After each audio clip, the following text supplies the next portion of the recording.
whatever we resist persists. Noticing it, labeling it is enough to begin with in order for regulation. I read somewhere that every emotion has a shelf life of 9 minutes. Or sometimes, even normally, when you're breathing, make sure that your release of or your exhalation is way longer than your inhalation. I call our brains are monkey minds, right? Hmm. That monkey doesn't want to stop jumping around, right? Even if we try to tame it as much as possible. Now, there may be a situation that we have suppressed those thoughts, right? Which Hmm. is prior to me getting onto the field. And there can be a moment, especially in uh, not combative sports, but tactical sports like football or any of the way where you're going to be coming up across your opposition close to Hmm. each other, right? And in that friction of time, that suppression which was there kind of aggravates and pushes that emotions which were hidden or you had left off the field kind of come and overtake you as a person, and the Hmm. mind kind of starts playing those dirty tricks, and Hmm. in that heat of moment the emotions kind of burst in a very different level, Hmm. right? And it does happen. We've seen that happening more of the time, right? You find out like why did it happen, and some of the professional and really good athletes don't, they know how to tame themselves. But Hmm. you're dealing with children, you're dealing with under 17 clubs, right? A lot of them who are still learning how to manage that. How is there a practice, like I have seen, like we've seen Steve Jobs, before he went and he gave a speech, he used to cry a lot, right? So he kind of emotionally he's light, right? A lot of people have these practice, like they'll do these haka, which we have seen in Yeah. uh, you know a rugby, where people will let that anger and that rage come out, right? There are a lot of these practices. Are there such practices? And the reason why I'm asking you again, when we are at work, is it start of the day we should be doing haka every day just to let that emotions and Yes. energy go out, right? Yes. So that we are in that zone now, okay, we are here now. So are there those practices there which you have your I'm saying your children, but the kids whom you work with deal with on a day to day?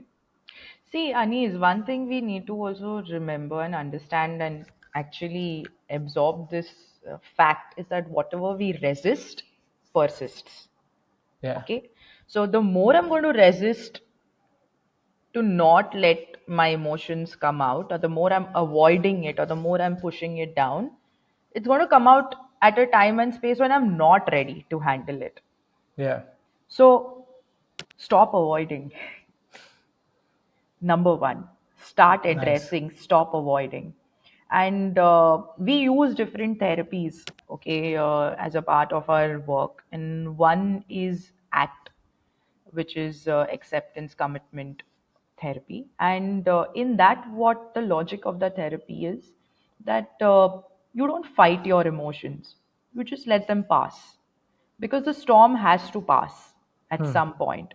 And what we as human beings find the most difficult thing to do is to stay still in an uncomfortable situation, because the Hmm. emotions are bubbling up and I'm like, I have to do something about it right now. Maybe you don't.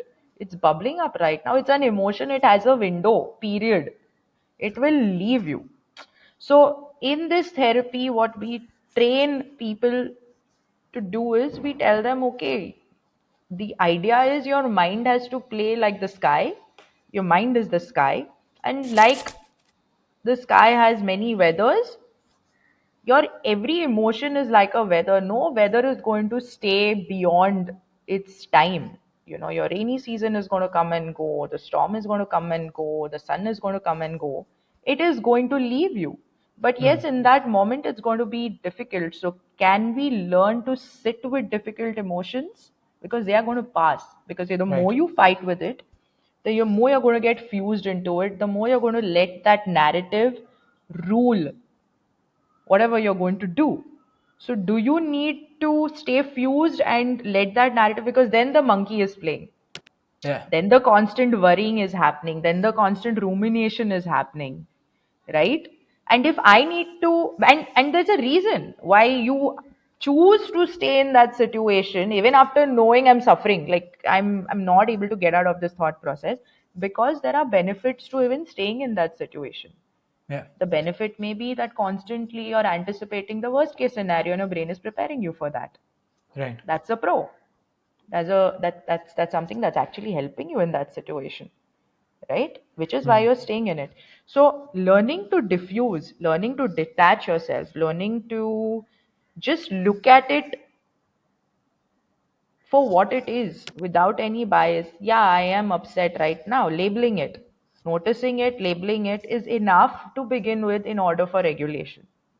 If I'm not able to recognize or let my emotional brain or validate, or not even validate, just recognize that, okay, this emotion has popped up and label it, the emotional brain is not going to let the rational brain have any conversation to problem solve that situation. Hmm. And to be honest, our rational brain, which gives us logic, which helps us problem solve, which helps us make decisions even under pressure, is not as evolved as our emotional brain. We're talking about something that's been primitive during the caveman times, to protect yourself from the wild. That threat system is way stronger, and it's going to overpower every other system that we have. Right. So for it to not have that power on you, first you need to recognize ki, oh, the emotional brain is activated, the threat system is activated, which is why I'm worrying so much. So recognizing that awareness is developed through the practice of mindfulness also, where I am observing the situation without any judgment. Hmm. That's a practice, and that's a very difficult practice, because as humans we are constantly so used to having an opinion about everything, or Right. constantly judging, so And training judging yourself. ourselves more than anybody else, right? Of course, I think we've made it like a norm, like we have to do it, otherwise we cannot get better, which is sad Yeah. also, because it doesn't leave any room for compassion, for kindness. That's actually, according to research, a huge motivator to do things, to perform Hmm. better. But we see as self criticism, which we also call it like a negative motivator, to be strong enough to motivate us to go and act. But again, it's a short lived thing, Yeah. because how much are you going to criticize and feel better in that criticism? Hmm. It's not something that's helpful. So like you spoke about, practices. I think one thing is stillness, which is the most difficult thing, but if you can master that, of just staying still and letting that emotion pass. I read somewhere that every emotion has a shelf life of 9 minutes. Wow. Okay. Stay with it. It's going to leave, but those 9 minutes can feel like 9 hours, or can feel like 9 weeks in that moment. But stay with it. It's going to pass. And that's helpful. If you can practice that, that's helpful for any situation.